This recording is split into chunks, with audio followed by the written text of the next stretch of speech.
गजाननं भूतिगणादिसेवितं कपित्थजम्बूफलचारुभक्षणम् उमासुतं शोकविनाशकारकं नमामि विघ्नेश्वरपादपङ्कजम् अंजनानंदनं वीरं जानकी शोकनाशनं कपीशमक्षहंतारं वंदे लंकाभयंकरम् गोस्पदीकृतवारिशं मस्कीकृतराक्षसं रामायण महामालारत्नं वंदे अनिलात्मजम्।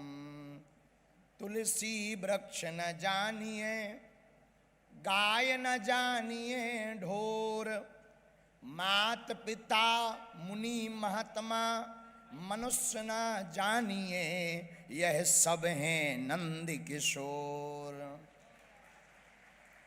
बड़ा हुआ सो क्या हुआ जैसे पेड़ खजूर, पंछी को छाया नहीं फल लागे अति दूर। डले रहो दरबार में, कौन से दरबार में? जिन शरणम तीर्थ के दरबार में, महावीर के दरबार में। और इतना ही नहीं, भगवान पार्श्वनाथ के दरबार में,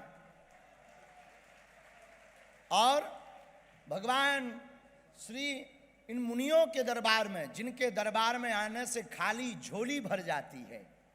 तो डले रहो दरबार में, धक्का धनी के खाओ, और धक्का भर नहीं, धक्का मुक्का धनी के खाओ, एक दिन ऐसा आएगा तुम्हें धनी हो जाओ।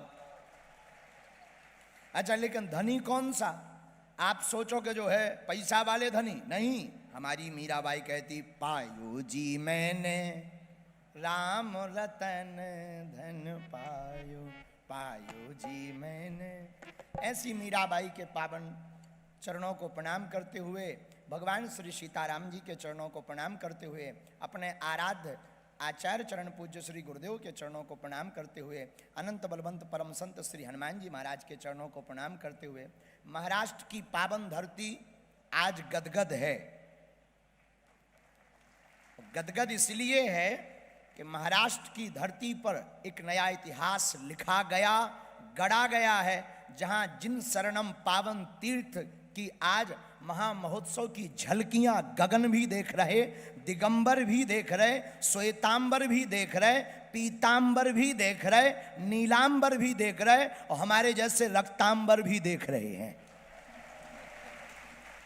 तो धन्य है महाराष्ट्र की धरती, ये भूमि धन्य है जहां दो दो, देखो परम पूज्य महाराज जी के पूज्य गुरुदेव, अब नाम लेने में हमारी धृष्टता होगी, हमारी आयु छोटी है, बुद्धि छोटी है, ज्ञान छोटा है, और छोटी मोटी नदियां बड़े बड़े सागर से भिड़ा नहीं करती हैं।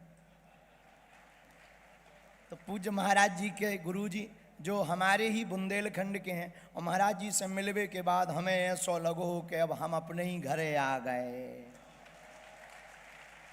अच्छा सुनो, 100 दंडी एक बुंदेलखंडी, कोई साधारण नहीं होते बुंदेलखंडी। ऐसे पूज्य महाराज जी के महाराज जी आचार्य चरण पूज्य मुनि जी महाराज जी, जो 1500 किलोमीटर की पैदल यात्रा करके हम सबको, आप सबको कृतार्थ करने के लिए अपने तपोबल से, सिद्ध बल से, ज्ञान बल से, बुद्धि बल से, विद्या बल से हम सबका कल्याण करने के लिए यहाँ पर अवतरित हुए, विराजमान हुए, पधारे हैं। ये हम लोगों का सौभाग्य नहीं, परम सौभाग्य है। अच्छा, एक आचार्य गद्दी तो लगी है बगल में, देखो गुरु और शिष्य, 3-3 पीढ़ियां जहां बैठी हों, नीचे आप महाराज जी के, हम महाराज जी के कृपा पात्र, महाराज जी जिनके कृपा पात्र वो वहां विराजमान है। 3-3 गद्दियां एक साथ जहां लगी हों, 3-3 पीढ़ियां जहां एक साथ बैठी हों, समझ जाओ भूत भविष्य वर्तमान तीनों सुधर जाने वाला है। तो परम पूज्य आचार्य चरण श्री मुनि जी, श्री पुलक सागर जी महाराज जी के चरणों में भी नाक रगड़ कर प्रणाम करते, पूज्य महाराज जी के चरणों में भी नाक रगड़ कर प्रणाम करते। हमारे बगल में ज्येष्ठ भ्राता लंदन में भी राम नाम का बंधन कराने वाले श्री राजराजेश्वर जी भी विराजमान हैं, उनको भी सीताराम। उनके बगल में स्वामी नारायण संप्रदाय के प्रवर्तक और स्वामी नारायण संप्रदाय की परंपरा का निर्वाहन करने वाले पूज्य महाराज जी भी विराजमान हैं, उनको भी श्री सीताराम। और जितने भी प्रियजन, महाराज जी जब बोल रहे थे तो बड़े बड़े अध्यक्षों के नाम बता रहे थे, तो बड़े बड़े अध्यक्ष आ रहे थे, कोई फूल माला दे रहा था, कोई माला दे रहा था, कोई किताब दे रहा था। अब इतने अध्यक्ष आ गए कि नाम लेने में हमें फिर टेंशन हो जाएगी, एक अध्यक्ष का ले लो तो दूसरा नाराज ना हो जाए। इसलिए जितने भी सन्मुख सामने जो जहाँ विराजमान, सिया राममय सब जग जानी, करहु प्रणाम जोरी जुग पानी, सबको सीताराममय मान करके हम प्रणाम करते हैं। और जय जिनेन्द्र, जय जिनेन्द्र, जय जिनेन्द्र, हर हर महा। आज हमारा सौभाग्य जागा। देखो रामायण में 2 पंक्तियां हैं। गोस्वामी श्री तुलसीदास जी ने एक जगह लिखा, पुण्य पुंज बिनु मिलहि न संता, लेकिन दूसरी जगह दूसरी चौपाई लिख दी, बिनु हरि कृपा मिलह नहीं संता। तो किसी ने तुलसीदास जी से पूछा कि हमें संत मिल गए, अब हम ये निर्णय कैसे करें कि पुण्य से मिले हैं या भगवत कृपा से। तो बड़ी अद्भुत दया की तुलसीदास जी ने मुस्कुराते हुए कहा, गुरु कृपा से तुम संत के पास चल कर जाओ तो समझना पुण्य उदय हुए हैं, लेकिन संत चलकर के तुम्हारे पास आवे तो समझना भगवान की कृपा हुई है। तो पूज्य महाराज जी के गुरु जी 1500 किलोमीटर की पैदल यात्रा करके आए हैं, तो ये हम लोगों के ऊपर भगवत कृपा है कि दर्शन करने का सौभाग्य मिला। हमारी आंखें तो आज गदगद हैं।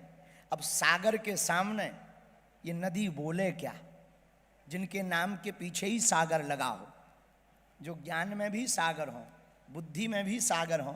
हमारे जैसा अकिंचन बालक, हमारे जैसा साधारण बालक क्या पुष्पांजलि, वाक्य पुष्पांजलि चढ़ा सकता है, क्या वाक्यों को अर्पित। लेकिन कई बार शिष्य को, कई बार बच्चे को, कई बार मित्र को, कई बार अच्छे जो है सहयोगी को, अपने कई बार दास को स्वामी के सामने, शिष्य को गुरु के सामने, पुत्र को पिता के सामने अपनी परफॉर्मेंस दिखानी चाहिए प्रमाण पत्र लेने के लिए।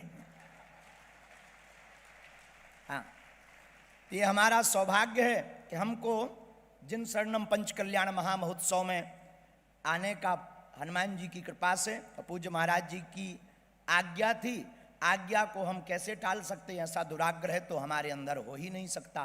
तो बागेश्वर धाम पर 1 मार्च से 8 मार्च तक महाकुंभ लगने वाला है। लगभग 30 लाख लोग आने की तैयारी चल रही है। कन्या विवाह महोत्सव है और हर बेटी को 1-1 मोटरसाइकिल दी जा रही है। लेकिन हमने कहा कि अब चाहे जो हो जाए सो। कल था मंगलवार और कल था दरबार, दिन भर हमने भभूति बांटी, फिर भूत भगाए। सो रात के बज गए 3, हमारी बज गई बीन। बड़ी मुश्किल से 4 बजे भोजन मिले और 4 बजे प्रसाद पाया। अब हमने कहा अब सोए का, सुबह से जाना है। लेकिन तब तक शरीर, बोलो बुढ़ापे को शरीर हमारा, बोलो कि नहीं 2-3 घंटा सो लो। सो कब 9 बज गए सोते सोते पता ही नहीं चला। 2-2.5-3 घंटा सोने को मिला। फिर जल्दी जल्दी पूजा पाठ करके हनुमान जी को प्रणाम करके चले। जब चील गाड़ी से उड़े तब यहाँ पहुँच पाए।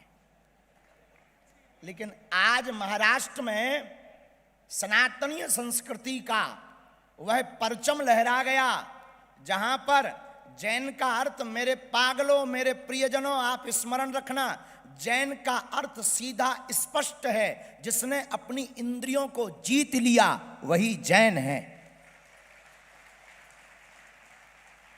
जिन्होंने आहार पर शुद्धि, जिन्होंने व्यवहार पर शुद्धि, जिन्होंने अपने जीवन की शुद्धि, जिन्होंने तन की पवित्रता के साथ साथ मन की पवित्रता कर ली, उन्हीं का नाम जैन है। और ये कहते हुए हमें गौरव है कि हम उस भारत के रहने वाले हैं और हम उस परंपरा के रहने वाले हैं और हम उस परंपरा के साथ बैठे हुए हैं। जहां पूरी दुनिया में जाने पर जब हमें भोजन की दिक्कत जाती है तो हम भी हवाई जहाज में मुस्कुरा करके कहते हैं कि हमें जैन मील, अगर जैन भोजन मिल जाए तो क्या कहना। ये हमारा और पूरे भारत के लोगों का सौभाग्य है। और मेरे प्रियजनों और भारत के सनातन के लोगों, कभी किसी के बहकावे में मत आना। जैन परंपरा और सनातन परंपरा दो नहीं है। जैसे सूर्य और सूर्य की रोशनी में अंतर नहीं है, जैसे जल और जल की धारा में अंतर नहीं है, जैसे मीठा और मीठा के मिठास में अंतर नहीं है, जैसे गुरु और गुरु के शिष्य में अंतर नहीं है, वैसे ही सनातन और जैन परंपरा में भी अंतर नहीं है। जिस प्रकार कोई मीठा से मिठास अलग नहीं कर सकता, जिस प्रकार कोई नदी की धारा से धारा अलग नहीं कर सकता, सूर्य की रोशनी से रोशनी अलग नहीं कर सकता, उसी प्रकार कोई सनातन परंपरा से जैन परंपरा को भी अलग नहीं कर सकता। ये वही परंपरा है जो श्रीमद् भागवत पुराण के अंतर्गत परम तपस्वी एकनिष्ठ महात्मा प्रथम तीर्थंकर श्री ऋषभ देव जी महाराज के पावन चरित्र को गाया जाता है। पूज्य श्री ऋषभ देव जी महाराज, जिनके सामने सभी सिद्धियां खड़ी हो गईं, पर धन्य हैं जैन मुनि, धन्य हैं भारत के जैन परंपरा के प्रवर्तक महात्मा। मुनि से महात्मा बनते हैं और महात्मा से वो परमात्मा की यात्रा करते हैं। धन्य हैं जो त्याग करते, वस्त्रों का त्याग नहीं, अपने जीवन की प्रत्येक कामनाओं का त्याग करते हैं। मेरे पागलों, याद रखना, भारत के लोगों, भारत में कच्छा त्यागना तो सस्ता है, इच्छा त्यागना बहुत महंगा है। लेकिन हम उस परंपरा के साथ बैठे, हम उस परंपरा के बगल में बैठे आज, और महाराष्ट्र की धरती पर पूरे भारत के हिंदुओं को जगाते हुए और जैन परंपरा का निर्वहन करने वाले प्रियजनों को जगाते हुए कहते हैं, हम गर्व के साथ कहते हैं, जिन आचार्य मुनि जैन परम पूज्य श्री पुलक सागर जी महाराज के हम बगल में बैठे, उनके पूज्य गुरुदेव श्री आचार्य परम पूज्य अनंत श्री विभूषण पुष्पदंत जी महाराज जी के शरण में बैठे हैं। इन्होंने, यह वो महात्मा है जिन्होंने कच्छा और इच्छा दोनों को त्याग करके जैन की महानता को बढ़ाया। इसलिए मेरे प्रियजनों और मेरे पागलों और मेरे आत्मियों, एक बात तुम स्मरण रखना, बहुत सावधानी पूर्वक हम तुमको समझाने के लिए नहीं, अपनी वार्ता को कहने चले आए हैं। मेरे प्रियजनों, साधु बनना बहुत सरल है, मुनि बनना बहुत सरल है, पर मुनि बने रहना बहुत कठिन है। मुनि होना बहुत सरल है, वस्त्र त्याज्य कर लिया, केश लोचन कर लिया, ये हमारा भारत है, ये सनातन की सौंदर्यता है, जहां केश लोचन की परंपरा को हम सब लोग बड़ी श्रद्धा के साथ देखते हैं, दर्शन करते हैं। और मेरे पागलों, जो जैनों के ऊपर, जैन परंपरा के और मुनियों के ऊपर हंसते हैं, उंगली उठाते हैं, कवाड़ियों, निकम्मा, तुम्हें खबर भी है जब तुम मां की कोख से पैदा होते हो तो तब तुम्हारा यही रूप होता है। बहुत से लोग जैन महात्माओं पर उंगली उठाते हैं। एक आदमी हमको मिला, अब ये नहीं बताएंगे कि वो तुम्हारे बीच का था। तो आप लोगों को भगवान पार्श्वनाथ ने चुना है, आप लोगों को भगवान महावीर ने चुना है, आप लोगों को भगवान प्रथम तीर्थंकर जी ने चुना है। इसलिए आप सौभाग्यशाली हो कि यहां बैठे हो, वरना हो सकता था पौआ के अड्डे पे बैठे होते। बुद्धि है वो तो कहीं भी लग जाती है, पर बुद्धि तुम्हारी शुद्धि है। कई लोगों की मति श्रीमती आने के बाद खराब हो जाती है, तुम्हारी नहीं है। अपनी मत समझना कि तुम अपनी पत्नी को देखने लगो। हाँ, तो यहां तो हम बचा लेंगे, घर पे तुम्हें कोई नहीं बचा सकता है। घर पे आप अपने लेवल से बचना। इसलिए आप जितने भी प्रियजन हमारे परिवारजन हैं, आप सबको पुनः पुनः सीताराम। इस जिन शरणम पावन तीर्थ में आते रहो, मुस्कुराते रहो, गुनगुनाते रहो, गीत गाते रहो, नमोस्तु कहते रहो, जय जिनेंद्र बोलते रहो और आते जाते बने रहो। कब हंसा करो, हंसाया करो, जिन शरणम तीर्थ तुम्हारे बाप का घर है, आया जाया करो। तो ये पावन तीर्थ बड़ा अद्भुत है। अब पूज्य महाराज जी के चरणों में पुनः नाक रगड़ के प्रणाम, क्योंकि हमको धाम पर पहुंचना है। वहाँ दरबार की हम 5 बजे की बोले आए थे, बहुत लोग बैठे थे, बोले गुरुजी कहाँ? हमने कहा बस अबे आए, अबे आए, अबे आए। खैर हमारे 2 मिनट 2 घंटा में होते हैं, ये दुनिया जानती है, उसमें कोई संदेह नहीं है। अपन साफ साफ बता देते हैं, झूठ नहीं बोलते हैं। और अब भूखे भजन न होए गोपाला, हम तो ऐसे ही सुबह से चल रहे, कुछ नहीं मिलो हुआ, हवाई जहाज में भी धरे थे, आगे के लोगों सैंडविच चाउमीन, अरे हम कहे जी हटाओ, अपन हाँ तो सीधो साधो। तो हम जो है महाराज जी को प्रणाम कर रहे, और पूज्य महाराज जी पूज्य महाराज जी के गुरुजी आचार्य जी से प्रार्थना है कि अब कभी आपका प्रवास छतरपुर बागेश्वर धाम हो गए तो एक बार की यात्रा हमें वहाँ सेवा करने का और आहार के लिए हमको सेवा मिले, हम निवेदन कर सकते हैं। कृपा आपकी है, आपकी कृपा के अलावा कुछ होना नहीं। और हम बुंदेलखंडी हैं तो हमारा अधिकार ज़्यादा बनता है, क्योंकि हम आप ही के जिला के हैं।